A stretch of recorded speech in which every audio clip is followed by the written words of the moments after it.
Right on to today's show. This is a super exciting show, and backed by popular demand, we have Heidi Miget. She's the owner of Fully Booked Consulting, and this is a firm that is designed to help Airbnb hosts or vacation rental hosts stay fully booked. Now, there are a couple of things you have to do, but along with that comes a series of pet peeves.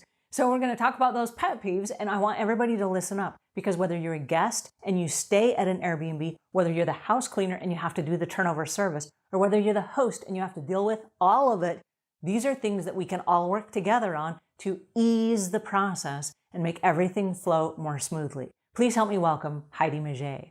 Hi, I'm Heidi Miget, and I'm the owner of Fully Booked Consulting. And I started my business about 2 years ago after being in marketing for over a decade and then also being a vacation rental host for about 5 years. I really just found the need to help homeowners market their property so that they can get seen on the listing sites like Airbnb and Vrbo. And then the more that they make these tweaks to their property, the more that they can get seen, which helps them get booked. So that's what my company helps owners do.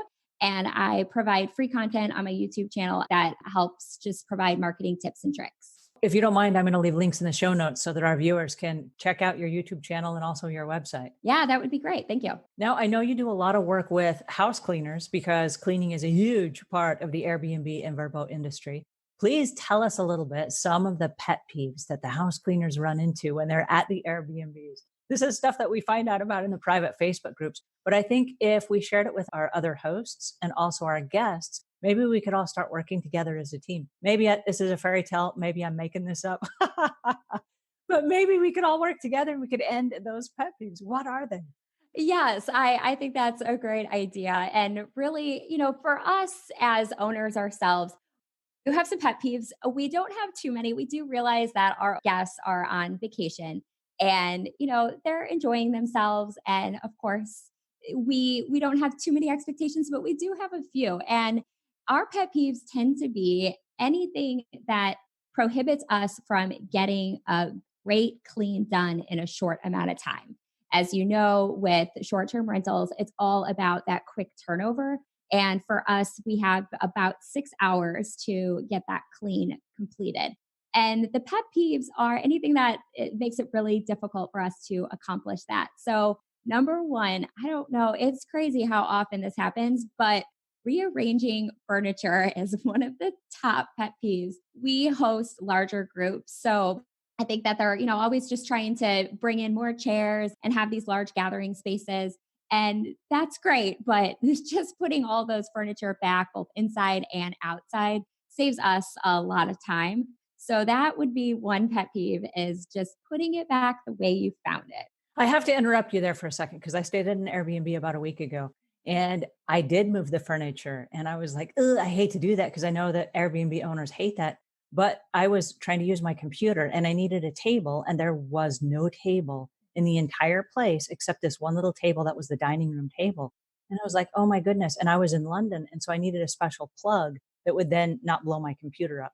And so I had to move the dining room table across the room. And I'm like, oh no, they're going to come in and they're going to hate me. I hope nobody comes while I'm here. And I did move it back and I put everything back exactly like I found it. But there are times that people have to move the furniture just in order. I mean, I'm still running a business, even though I was technically on vacation. I shouldn't confess to that, but hey, It happens. as YouTubers, we still have to upload. That's right. So I do see your point there, but can I make a point? Can you please put the furniture back exactly as you found it if you have to move it?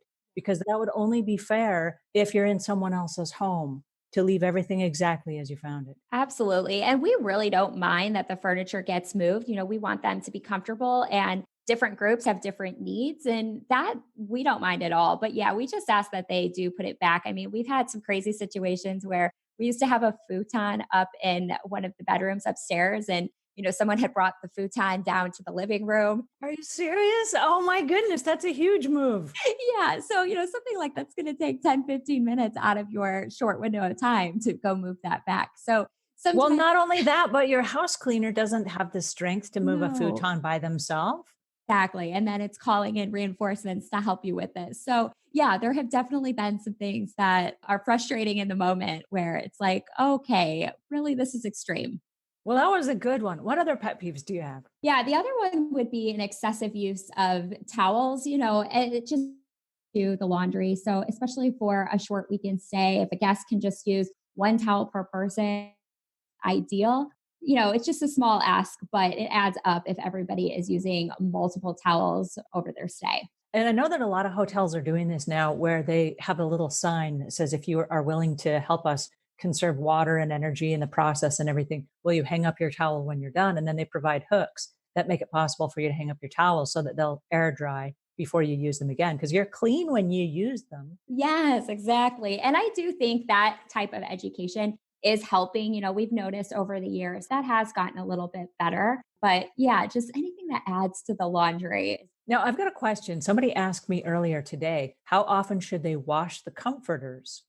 Yeah, we try to do it about every couple months. We use quilts for ours. So they hold up really well. And we just, as a general rule of thumb, it's about every 1 to 2 months. But definitely, if we notice something, then we'll wash it sooner. So you wash the linens between every clean, but the outside quilt less frequently. Yeah, yeah, exactly. The linens, everything else on the bed gets washed every single time. And then we also have multiple sets of sheets that we're rotating out and making sure that those stay new and fresh looking as well. Any other pet peeves? Departure time. So we do have a departure time that is very well communicated throughout.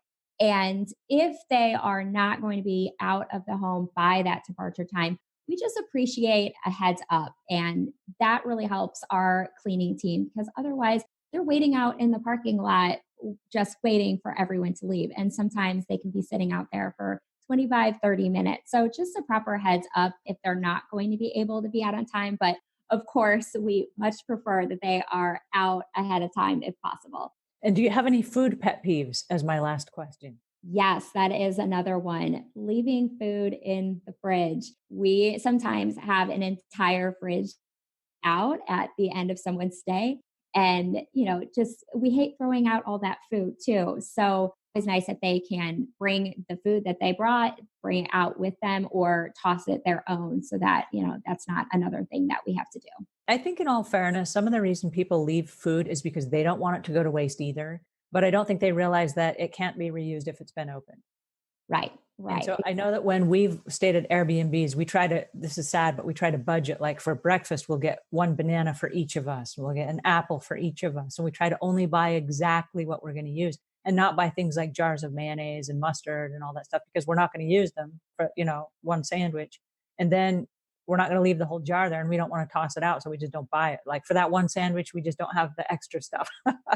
Yeah, no, I think that's really a great call because, yeah, the amount of full jars of mayo and ketchup that we have to throw away is kind of sad. So it is, being thoughtful about your food choices while you're there. And we do have, sometimes if something hasn't been opened, that they'll leave it on the counter. And it's kind of a great little bonus for the cleaning team to take home if it hasn't been open, which is great. But throwing out all of that food and having to clean out the fridge is a little bit of a pet peeve because, again, it's just another thing that you don't really account for in your time there. So it adds to that turnover time.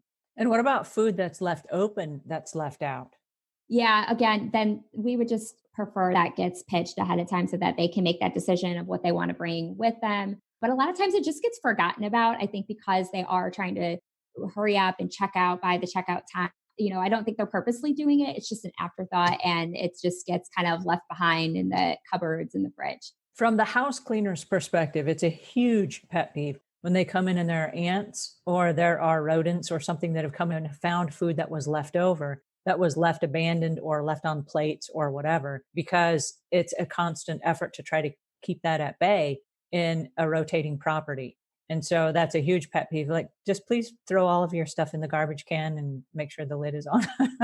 Yes, exactly, exactly. That is certainly one of ours as well. Just have clean habits while you're there and just trying to treat that home a little bit like yours while you're there and you wouldn't leave food sitting out at your own home. So, it makes sense to not do it at a rental either.